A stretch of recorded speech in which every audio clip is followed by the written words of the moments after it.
there was ever a strong reminder that the animals have the upper hand and that a really nice long-range rifle doesn't necessarily make hunting any easier in all situations, this trip was it. I'd been wanting to go to Zululand for many years, not only for sort of the high standard of hunting that it has to offer, but mostly just to spend some time with my good friend Nico Harris. Some of you may remember Nico from our earlier Vapor Trails episodes. A few years ago he came down to the Eastern Cape. We had an awesome time shooting fallow deer and a number of other things, but the story really starts before that. I met him at Huntex, which is our big hunting trade show in South Africa, and we immediately started talking about low development and all the intricacies of precision long-range shooting. We showed each other videos and pictures and chatting about likes, dislikes, rifles, ammo, the normal stuff that never gets boring. And from there, it's kind of, the idea came up that I need to come out to Zululand. I'd seen all his pictures, I'd seen everything he'd sent me. I've heard about the Zululand Gong series that he helps to run over there. So it was just a matter of planning it, and finally the plan came together. It was a really long drive to get to Nico. I think I was on the road for like 15 or 16 hours.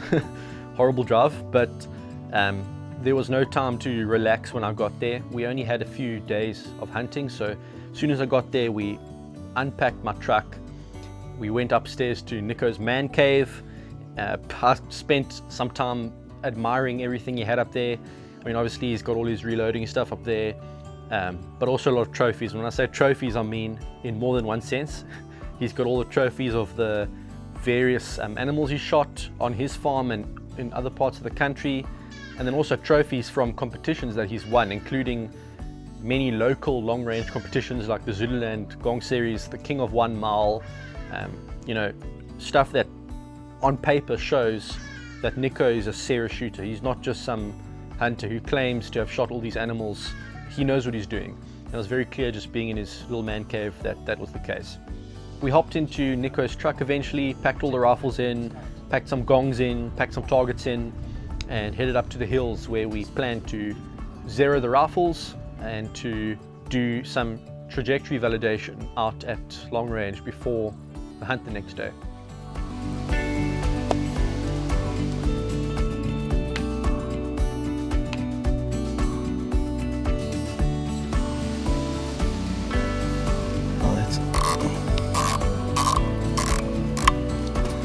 Yes, that is nice, eh? Yeah.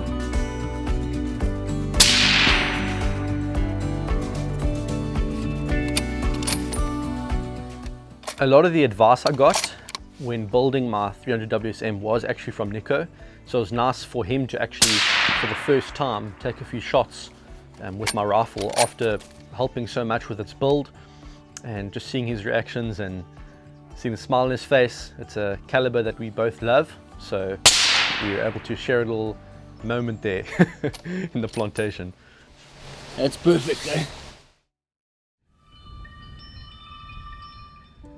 After checking zero on everything, we did want to push the ranges out. Put out 2 gongs, one gong around 400 yards or meters, one gong around 700 meters, and Matt shot with these 300 on at 400, on at 700, no problems. That went very well. Within like a 6-inch vital zone at 700, shot for shot, basically just getting the shots like pretty much right on top of each other, so it went well.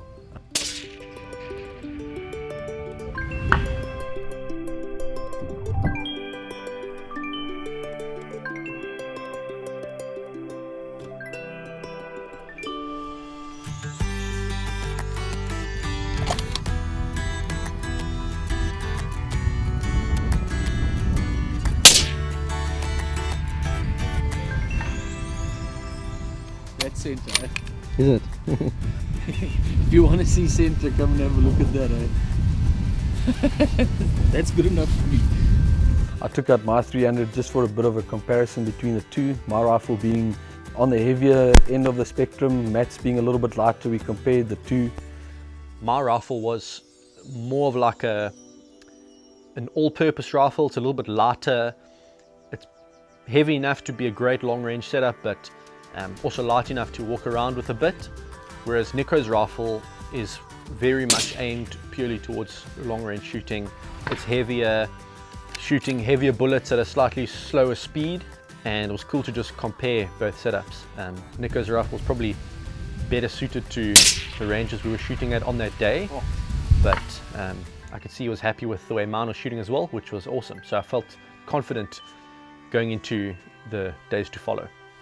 Right, well, this is pretty cool because Nico is actually the guy that inspired me to buy a 300 WSM.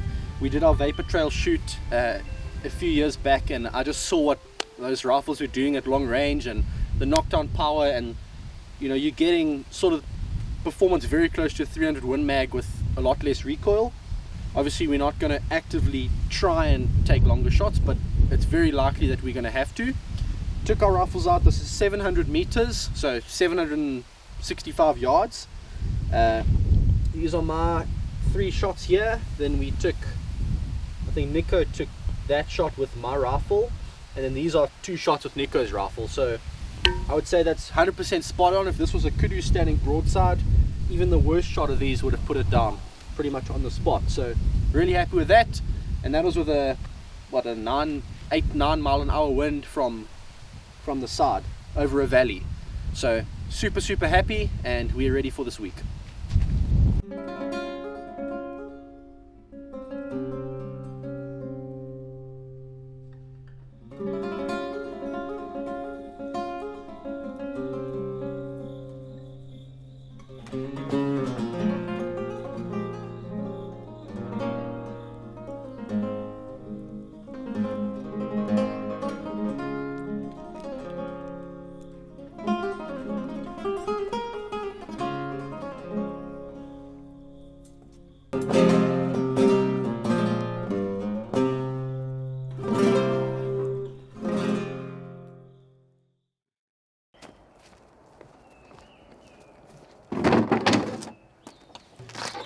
It was very clear in the morning that we probably didn't get up as early as we should have.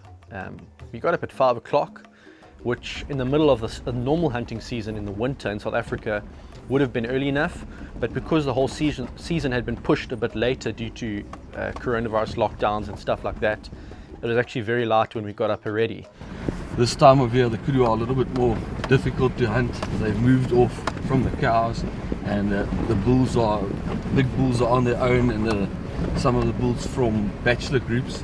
So we're hoping to get out early this morning now and sit and wait for them to sun themselves and see if we can chance our luck on a nice bull for Matt. Yeah. When we started driving down into the valley, which takes some time because it's a big property, the sun was already coming out, the animals were already moving, and it's not the kind of hunting we want to. We don't want to stumble across animals. We actually want to be quiet and sit down and watch them moving from one place to another. We don't want to have to stumble upon them and take a quick shot.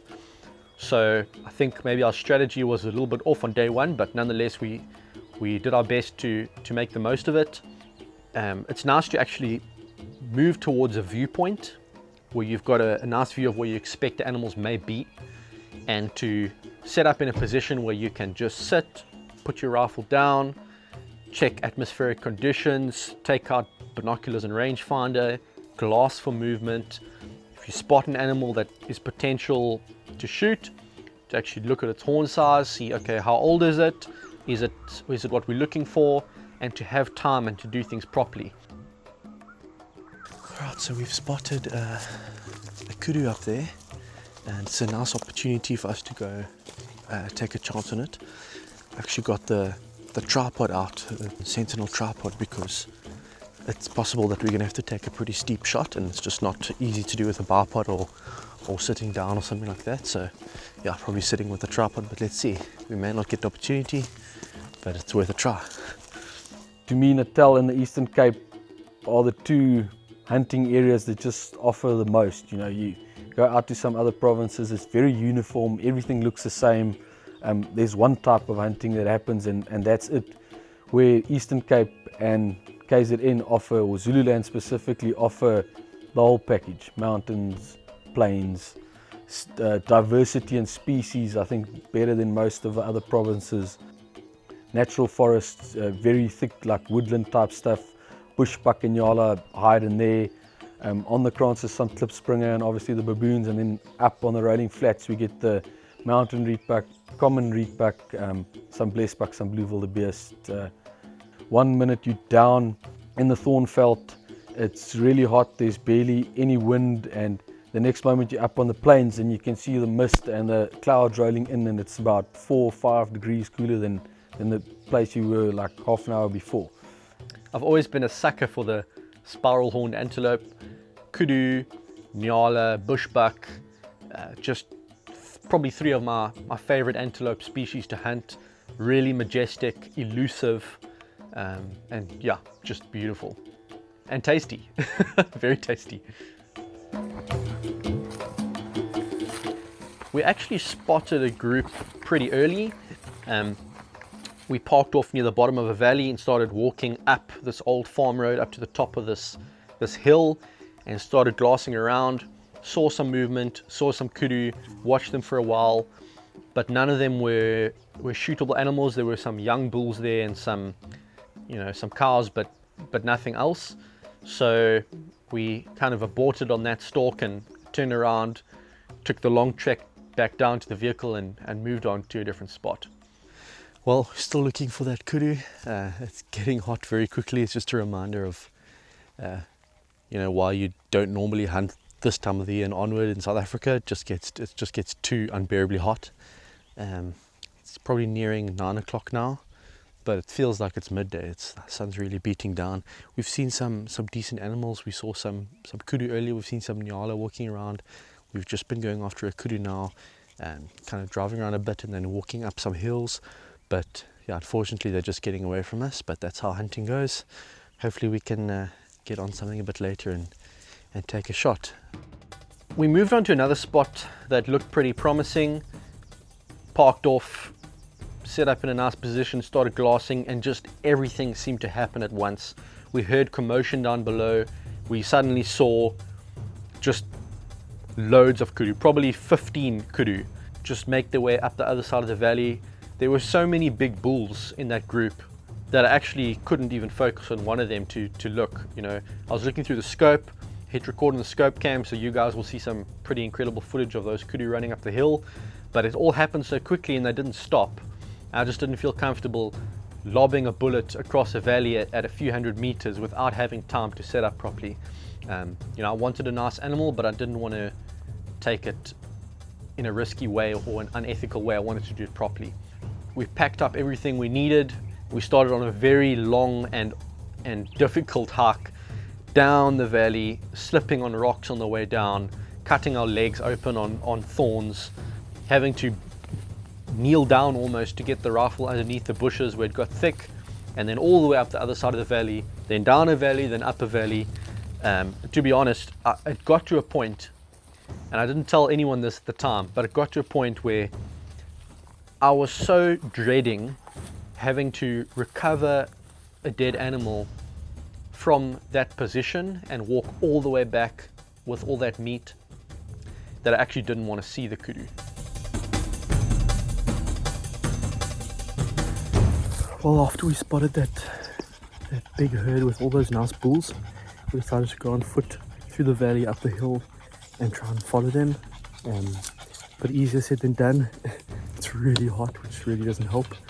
And this gun, I tell you now, great for long range shooting, but not fun for carrying through thick vegetation.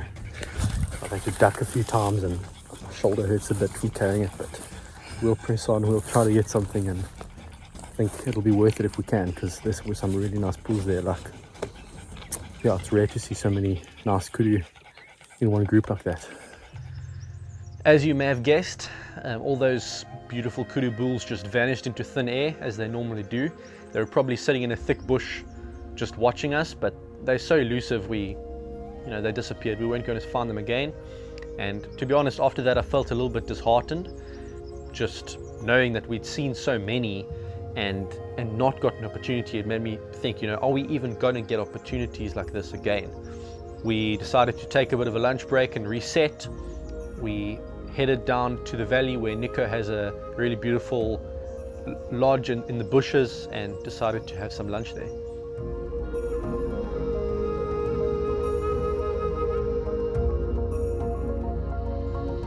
As we were coming down the hill that leads to the valley where the camp was, there's a big dam down there and a big open field where, you know, at the back where the grass grows behind the dam, where it's nice and moist and the animals come down there to feed. There were some cattle down there feeding that lived down there, and in amongst the cattle we saw a group of impala. In the herd there was a ram that we could really see that was past its prime. It had started losing condition. There were a few younger rams in the herd, and we knew that there's a follow-up ram for him. Stopped the vehicle probably about a kilometre away, went in on foot, got a good stalk in, set up nicely, and Matt got a nice shot along the side of the dam down onto the impala. It was pretty straightforward. The animals weren't spooked. They were 300 and something meters away, 350, 360 meters away. So I could lie prone, set up my bow pod and sandbag, range, check the wind, check all the atmospheric conditions, dial, and it was just a matter of taking my time and squeezing the trigger, and that ram dropped on the spot.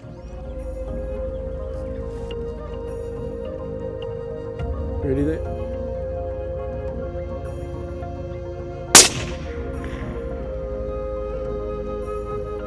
Down he goes.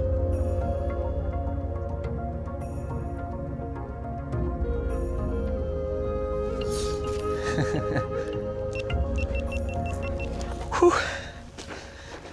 That's my first antelope with a scope camera. Super happy with that. Yo, Impala ram, 367 meters. Nico told me that they were looking for one for meat for somebody, so it's an awesome opportunity, beautiful location here at the dam. Could lie prone, set up properly. It's only like 1.6 mils elevation, so pretty straightforward. A little bit of wind from the left and lined up heart and lung shot. It would have been nice to get a head or neck shot for the meat, but at this distance I wouldn't really want to risk that. But yeah, straight down, super happy. 300 is doing its job perfectly. Unfortunately, my scope cam had a little bit of a gap in it, so the one side is a bit vignetted, but we still got a nice crisp image in the center, and he went absolutely straight down. So really happy with that. It's my first antelope hunt with this rifle and with an Element scope. It's the Element Nexus. It's performing really well. I'm enjoying how well it handles lens flare. We have difficult light conditions here, and even without a sunshade it's doing really well, and as you'll see in the footage, it looks really crisp. So really happy. First animal down. I think the next few days are going to be really awesome. But let's go for lunch and let's get some rest before we head out again.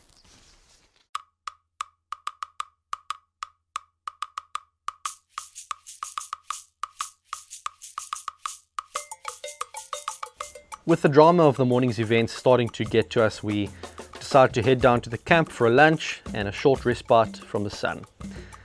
The camp kind of has everything you need to stay there when you're hunting. It's got some beds, like a typical lodge has, ablution facilities, cooking facilities, but we weren't interested in all of that. We just wanted some shade and a place to cook some lunch. And that's exactly what we did, and it was cameras off while we sat down, relaxed, rehydrated, and got ready for a busy afternoon.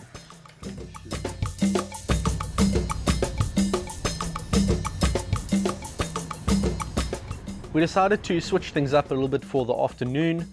Had a choice between continuing to pursue the kudu or trying something different, and we eventually decided to head up to the top of the hill, different part of the property, where it was a little bit cooler just because of the altitude. It's normally like 3 or 4 degrees cooler up there, and a little bit greener, and just home to a whole lot of different species and a totally different landscape. You would hardly even recognize it as the same property if you had to see pictures of the two spots, even though they're right next to each other. I consider myself a variety hunter. I've done some trophy hunts. I've obviously done a lot of meat hunts, cull hunts, but for me, I think the fun in it is being able to pursue and shoot different animals from different areas and seeing the different ways that they behave and their different quirks, the different methods you need to use to actually track them down and hunt them, and obviously just tasting different meats as well. That's all part of the experience for me. And one animal that I really wanted to get while up there in Zululand was a reedbuck, a common reedbuck. I know I say common, but it's actually the less common for me out of the reedbuck species. We get mountain reedbuck in the Eastern Cape. You shouldn't confuse the two. The mountain reedbuck are different. They live in sort of drier areas, high hills in the Eastern Cape. We have a ton of them out in the Eastern Cape. I've shot a couple before. Actually, I shot one on a previous Vapor Trails episode with Nico, a nice big mountain reedbuck. The common reedbuck, you need a permit to shoot them in KwaZulu-Natal, and you hardly ever find them in the Eastern Cape. So Nico was able to organize a permit for me, which was fantastic. It was something that I was really excited about. So we decided, okay, kudu, we can leave for another day. Let's go after the reedbuck. And Nico took me to an area where he'd seen a lot of them. Now, just my luck. While I was there over the next few days, we really struggled to find a good reedbuck ram, and there were lots. It just happened to be that they weren't out at the time. And I'm actually going to talk about the reedbuck hunt at a later stage, so I'm not going to talk about it now. But while pursuing that reedbuck that afternoon, we saw so many different species, so it was almost like a game drive, and in that sense it was totally worth it. Didn't get any reedbuck, but we saw lots of mountain reedbuck, we saw zebra, we saw blesbuck, we saw impala. We even got to see a secretary bird, which is pretty rare to see. It's a kind of iconic bird of South Africa. They look for snakes and then they trample the snakes to death and eat them. It's something that I haven't seen in person yet, but it was nice to see those birds there in their natural habitat. So I would say it was still a fun afternoon despite not getting anything down. From there, cameras went off, had a quick dinner, and we went straight to bed, preparing for a very early start at 4 a.m. the next morning, going after Mr. Kudu.